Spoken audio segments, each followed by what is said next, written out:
Bem-vindos de volta! Hoje é jogo rápido que a gente vai dar continuidade ao nosso conteúdo geral de sociologia, mas tratando de algumas abordagens das teorias, das principais referências, das escolas, dos movimentos de pensamento da sociologia.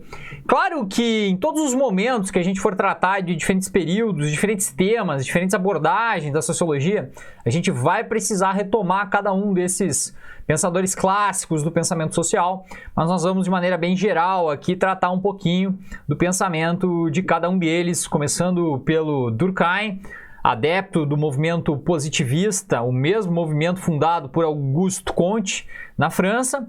Nós vamos tratar do pensamento de Marx e do pensamento de Max Weber, tá? Respectivamente, estamos tratando de um pensador francês, um pensador alemão e um outro pensador alemão, mas com algumas perspectivas circunstanciais que precisam ser observadas. Nossa aula aqui vai servir imediatamente para a gente tomar uma certa familiaridade, tomar conhecimento de alguns conceitos, pois na maioria das vezes o objetivo de identificar questões, resolver exercícios é justamente por identificar alguns conceitos, e esses conceitos vão fazer diferença na sua prova. Então, monta teu mapa mental aí, faz teu organograma, faz o seu mnemônico se preferir, memoriza isso aqui, associa aí de maneira análoga, a gente vai poder aí sanar algumas questões sobre esses respectivos pensadores. Nós começamos pelo Durkheim aqui, pensador positivista francês contemporâneo da Revolução Francesa, que tratou já de abordar o tema da anomia na sociedade. Professor, o que é o termo anomia? Vamos lá, ó. O termo anomia, ele é a junção de dois conceitos, tá? Precisamos então separar aqui, ó, faz aí uma fatoração nele, bota o A para um lado, bota o nomia para o outro, e a gente entende aí o conceito com base na referência dos dois, né, prefixo e sufixo. A gente sabe que é negação, e nomia, que vem de normas, vem de regras. Então, a ausência de regras, a ausência de normas. É o diagnóstico que o pensamento durkheimiano passou a analisar, passou a identificar, a discutir, sobretudo porque se entendia que a Revolução Francesa ela trouxe um estado de anomia para a sociedade, uma diminuição dos laços de afetividade, de tradicionalidade, uma diminuição dos conhecimentos passados, da educação transmitida de maneira informal, e a abordagem ela passava a tentar compreender as consequências da Revolução Francesa. Da mesma maneira que o positivismo de Comte foi contrário à Revolução, foi oposto à ideia de revolução, pois a revolução traz a desordem, traz ao caos, traz a anomia da sociedade, a função era, né, o objetivo era exatamente diagnosticar os problemas na sociedade e passar a quantificar de maneira estatística, por exemplo, os índices de suicídio, aquilo que causava uma certa desestruturação da ordem social. Os índices de criminalidade, de violência, de roubo e, sobretudo, os índices de suicídio, na abordagem durkheimiana, eles são estados, né, são perfeitos diagnósticos para identificar o estado, né, de saúde da sociedade. Percebeu as analogias aqui? Percebeu as referências? Meio das ciências naturais, das ciências da natureza, da medicina, da biologia. Ou seja, isso subentende-se, né, isso compreende-se que a sociedade ela funciona, ela é um elemento, ela é um organismo que passa a ser dotado de ordens, de regras, de razão, né? De sentido muito específico. Isso era resultado, reflexo, sobretudo, do período dos estágios de evolução da sociedade. Aqueles a qual Comte chamou, né, de estado teológico, metafísico e positivo. Então, entrávamos na era da razão, no período, na fase da razão, né, pós-iluminista, e que caberia à abordagem durkheimiana observar, analisar, diagnosticar a ordem social, buscando restabelecer o princípio da moral. É na obra As Regras do Método Sociológico, publicadas no final do século XIX, que o Durkheim vai buscar exatamente soluções para restabelecer o princípio de normalidade, observando que, e esse é um elemento importantíssimo, observando que as relações, os estímulos, os princípios que regiam o comportamento entre os indivíduos eram resultado de uma forma de solidariedade. Solidariedade que ele vai classificar em dois tipos. Uma solidariedade de tipo mecânica, em sociedades, em civilizações mais simples, e uma solidariedade de tipo mais orgânica. Essa é resultado da sociedade europeia do século XIX. Então, a premissa, o princípio, a base do pensamento durkheimiano era identificar os fatos sociais, os comportamentos impositivos ao indivíduo pela sociedade que garantiriam uma espécie de regularidade, de normalidade, de reestabelecimento dos princípios e valores necessários ao bom ordenamento, à boa organização e o progresso da estrutura social. Lembrou lá de ordem e progresso? Por esse motivo, via-se a percepção de um otimismo numa solidariedade, num estímulo entre os indivíduos que se desenvolvia exatamente por intermédio de uma espécie de organismo. Portanto, a solidariedade de tipo orgânica era o princípio, era um mecanismo que regulamentava os comportamentos entre os indivíduos, baseados exatamente no desenrolar de um princípio de organismo que, para funcionar, precisava de elementos, de partes constituídas e que funcionariam de maneira coesa.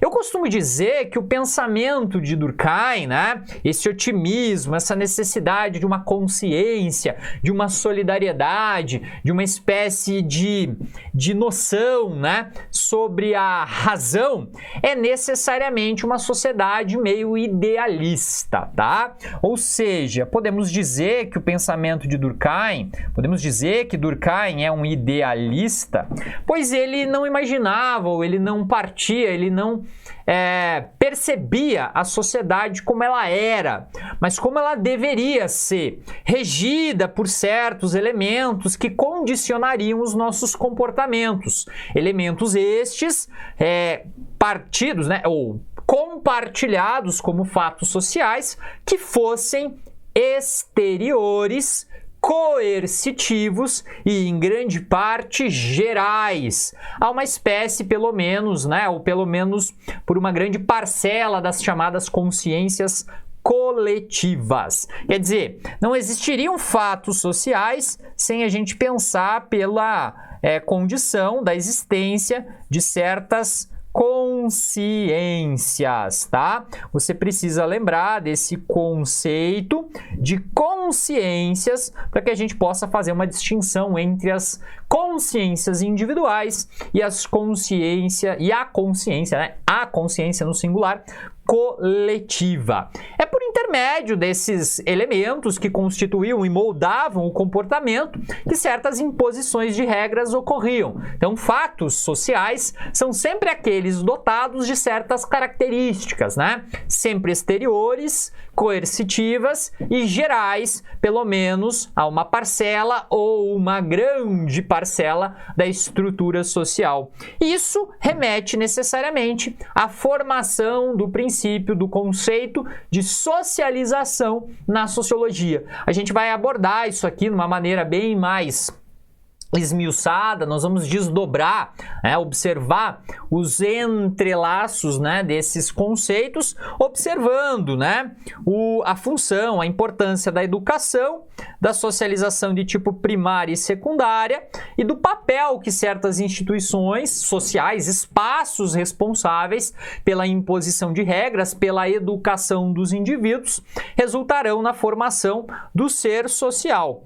Todo tipo de sociedade ou toda sociedade desenvolvida ou ideal, pautado em princípios de solidariedade, seriam as capazes de formarem não indivíduos, não meros seres dotados de individualidades, mas seres sociais, seres que tenham consciência, que compreendam a lógica e a dinâmica das estruturas, da estrutura, do funcionamento das estruturas da sociedade. Então, o pensamento de Durkheim, ele é muito mais idealista, porque tende a observar, ou numa relação aí meio oposta a um realismo político, ela tende a imaginar, ela tende a prever como os indivíduos deveriam agir e não como eles agem. Então deveria-se ter uma certa consciência, deveria se pautar por um tipo de racionalidade, por um tipo de razão, por um tipo de condição que deriva as nossas consciências, portanto,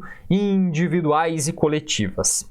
Marx, por outro lado, é um pensador mais realista, ou num sentido até mais técnico, a gente vai considerar um defensor do materialismo. Nesse caso, um materialismo específico, É um materialismo histórico dialético, esse materialismo que parte da condição ou mesmo da capacidade do homem agir, de modificar por intermédio da sua ação o meio em que se encontra. É daí que o marxismo ele se desdobra, ou mesmo ele se desenrola em também ideologias, movimentos, ele se desdobra em até concepções de Estado. O marxismo se define por uma doutrina que define concepções de Estado, partidos políticos, a importância dos movimentos sociais, a importância da mobilização dos trabalhadores, uma vez que é de Marx, em 1850, a publicação do Grande Manifesto Comunista. Trabalhadores do mundo, univos, É desse princípio que o fundamento de transformação da sociedade passa, Aí a diferenciação, a separação daquilo que são os estudos marxianos ou mesmo os movimentos marxistas que o marxismo se insere, que o marxismo se condensa, o marxismo defende, passa a defender essas pautas. Então, esse pensamento, tanto de Marx e Engels, seu grande parceiro intelectual em toda a sua vida, é de defensores da capacidade de transformação da estrutura social, defendendo o socialismo como uma etapa de transformação ou de condição até se alcançar o comunismo. A crítica ao sistema é evidente, O Estado é nada mais que um comitê que gera interesses de uma burguesia e, portanto, cabe aos homens, serem dotados, cabe aos homens capazes e dotados de capacidades materiais, de capacidades reais para modificar as condições materiais. É um princípio chamado de materialismo histórico dialético, aquele que analisa as condições, a base, a infraestrutura das condições de produção de uma estrutura social. É aquilo que se encontra nas relações de produção do meio social. Se por um lado tudo é material, tudo depende, tudo é determinado por condições materiais, se somos escravos, portanto, somos resultado de uma maneira das relações de produção ocorrer, se somos pessoas que passam fome, passam necessidade, que estão na base da pirâmide social, se ocupamos uma classe social explorada, dominada, é porque essa condição ela é necessária para que os trabalhadores tomem consciência da sua condição e levantem-se, se rebelem, se revoltem contra o sistema, destruam o sistema, critiquem o sistema, a ponto de ele romper por meio de um princípio de dialética. O pensamento marxista ele é mais materialista, e eu até diria muito mais realista do que idealista, porque passa a observar essa dinâmica de forças que colide, que se choca, que gera atritos dentro da estrutura social, com base ou mesmo por intermédio das suas respectivas contradições. É onde a luta de classes ocorre, é onde o grande motor da história ele ocorre e onde a luta de classes é justamente o motor, é a condição de toda a transformação. Para isso é necessário romper com a ideologia a ideologia num sentido negativo, como nós mesmos vimos na condição ali das ideologias do século XIX, porque Marx vê a concepção de ideologia como uma condição, um conjunto de ideias de condição atrelada à classe dominante, à classe burguesa, à classe proprietária dos meios dos meios de produção, dos meios de comunicação, quando proprietária das terras, dos grandes latifúndios. Portanto, a ideologia é algo que precisa, ser rompida a partir da superação da alienação, da falta de consciência e do alijamento, do processo de produção que o trabalhador sofre. Por isso a nossa grande Mafalda está aqui, a nossa personagem de 6 anos de idade, criada pelo recém-falecido no ano de 2020, o grande argentino Quino, que denuncia, busca, almeja uma sociedade com uma paz mundial, onde todos possam pelo menos ter condições básicas de existência. Está aqui a teoria sociológica de Marx, ela é baseada exatamente nessa capacidade de observar a transformação da sociedade ou mesmo a potencialidade da sociedade se transformar do que efetivamente ela é. Os conceitos de Marx, em oposição ao pensamento, por exemplo, de Durkheim, são muito fáceis de serem observados. Quando a gente trata de exploração, de dominação, de alienação, de exploração da mais-valia, de geração da mais-valia, quando a gente trata de capitalismo, de socialismo, de comunismo, a gente está tratando exatamente de conceitos e princípios bastante inerentes à ideia, totalmente condizentes com a ideia de Marx. Para citar alguns, podemos então falar destes: alienação, exploração, capitalismo, mais-valia, valor, lucro, ideologia, todas elas de uma maneira ou outra, revolução, motor da história, estão associadas a um pensamento de Marx. Portanto, é dele que essas principais referências de fato surgem.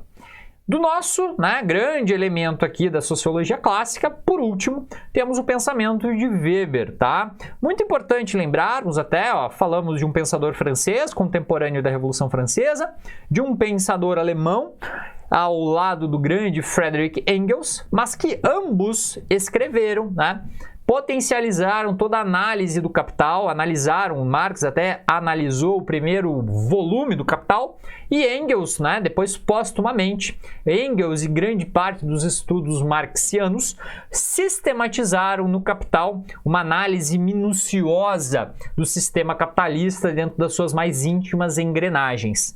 Mas, detalhe, Marx, pensador alemão do século XIX, não escreveu suas teorias na Alemanha, mas percebeu na Inglaterra as consequências da Revolução Industrial e, por esse motivo, dadas as condições específicas que a Revolução Industrial submetia aos seus trabalhadores, que o pensamento marxista ganha força. Weber, por outro lado, é o nosso pensador alemão, o contexto diferenciado, distinto, contexto do século XX, onde o pensamento de Weber, sociólogo, filósofo, historiador alemão, era de uma Alemanha já unificada, diferente da França, diferente da Inglaterra, diferente no contexto, diferente no período, no espaço de tempo, onde a busca era tentar compreender um outro método de análise da sociedade. Daí Weber ser muito importante para a filosofia, ser muito importante para a economia, ser muito importante para a história e, sobretudo, importantíssimo no contexto da sociologia. Vai criar métodos, vai na gênese da análise da sociedade, buscar, evidentemente, traduzir o pensamento, pela tentativa de compreender a formação, o que levava à formação das diferentes sociedades. Isso porque cabia ao sociólogo, ao pesquisador, ao intelectual, um esforço interpretativo das fontes. Temos que lembrar que no século XX começa a surgir outras áreas das ciências humanas. Se define, se consolida áreas de estudo como a antropologia, a arqueologia, a etnologia, a história, a psicologia, de maneira geral, as ciências humanas e as ciências humanas aplicadas, que de certa forma contribuem para esse esforço mais interpretativo.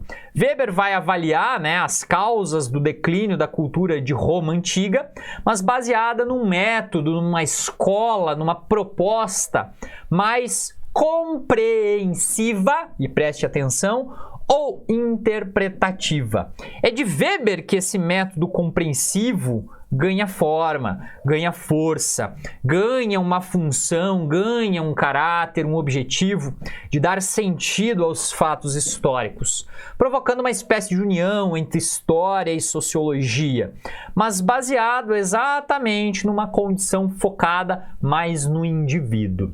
Se Marx e Durkheim foram mais preponderantes no sentido de pensar a estrutura macro da sociedade, o Weber parte de outra abordagem, uma abordagem mais individual, onde não se atribui ao positivismo de Durkheim uma objetividade tão grande aos fatos sociais e nem mesmo se atribui uma condição determinante da estrutura material na formação da sociedade.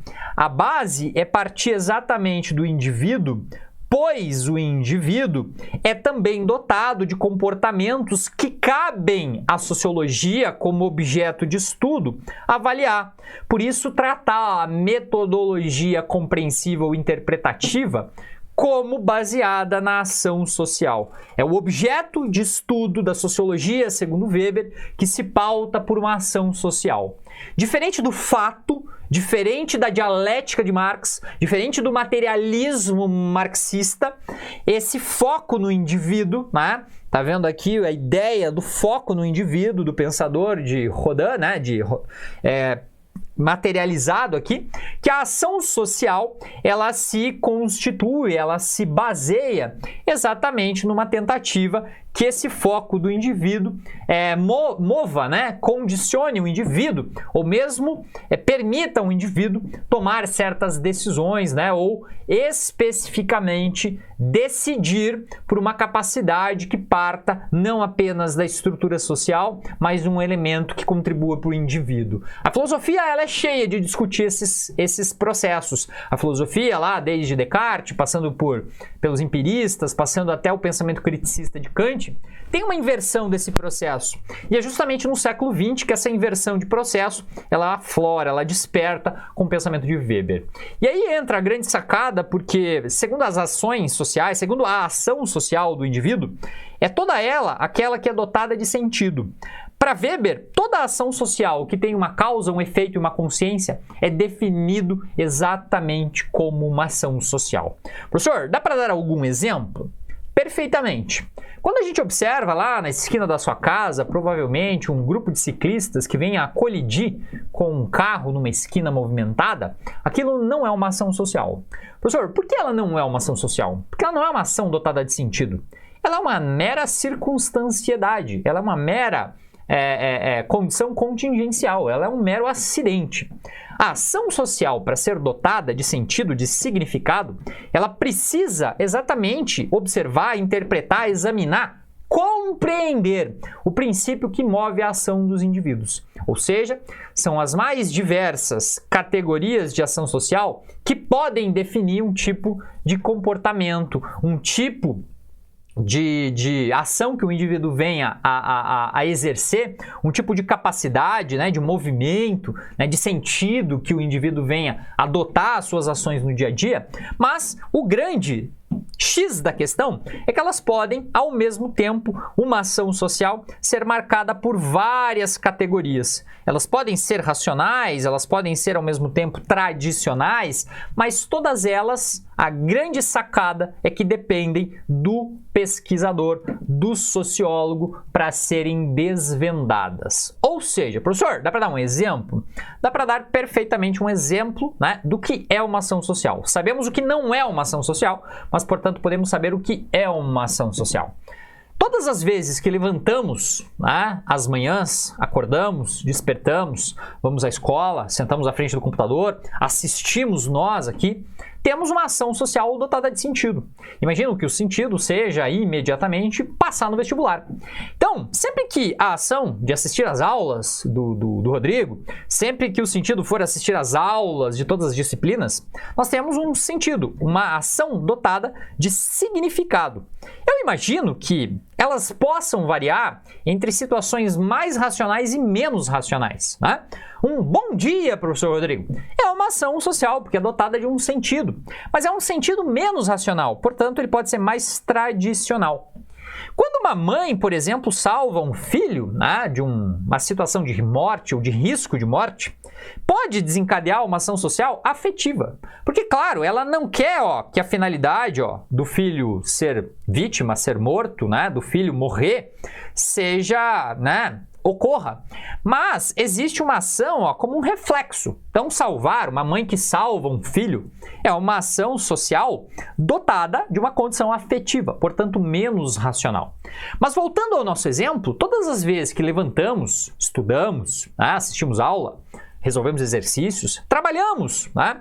Todas as vezes que vamos à faculdade, fazemos um curso, né, vamos ao inglês, essa ação ela é dotada de mais racionalidade. Por que não também de tradicionalidade? Mas ela pode inicialmente ser dotada de um sentido racional.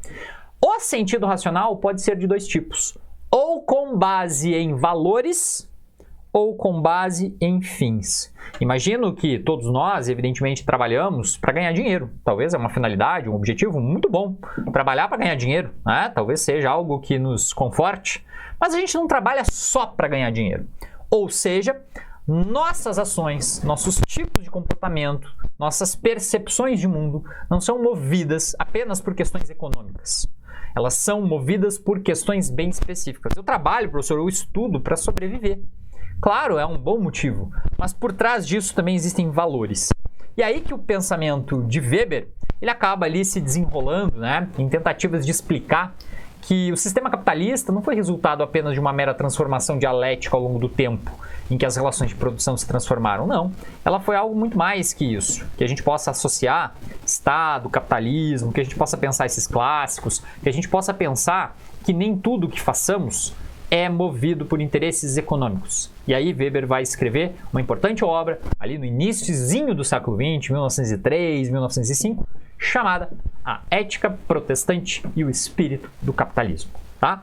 Ou seja, por detrás do espírito do capitalismo pode existir um comportamento, uma ética, neste caso uma ética protestante, que vai nos levar a pensar, segundo esses clássicos, né, não apenas segundo Weber, mas que Estado, capitalismo, né, a percepção de Estado, a percepção de capitalismo, elas podem caminhar muito juntas. Isso aqui é apenas uma degustação apenas do que futuramente a gente vai aprofundar em algumas questões. A visão, por exemplo, de Marx sobre Estado, sobre capitalismo, a visão de Durkheim sobre Estado, sobre capitalismo, a própria noção de Estado, há uma definição aqui, né, específica, né, clara, sobre a visão de Estado ou conceito de Estado, né?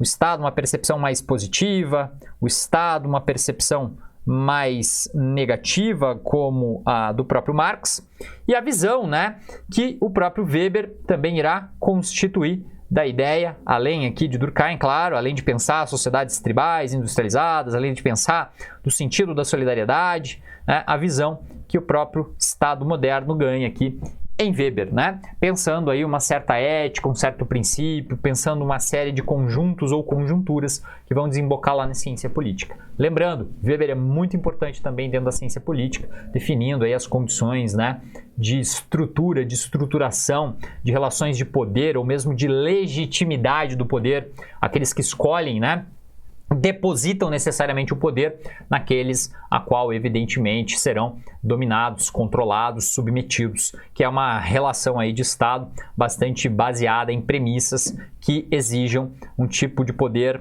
ou tradicional, ou carismático, ou mais recentemente, legal. Então tá aqui a base do Estado moderno, como também uma das grandes repercussões lá do pensamento de Weber, mas que a gente vai aprofundar lá, evidentemente, dentro da ciência política.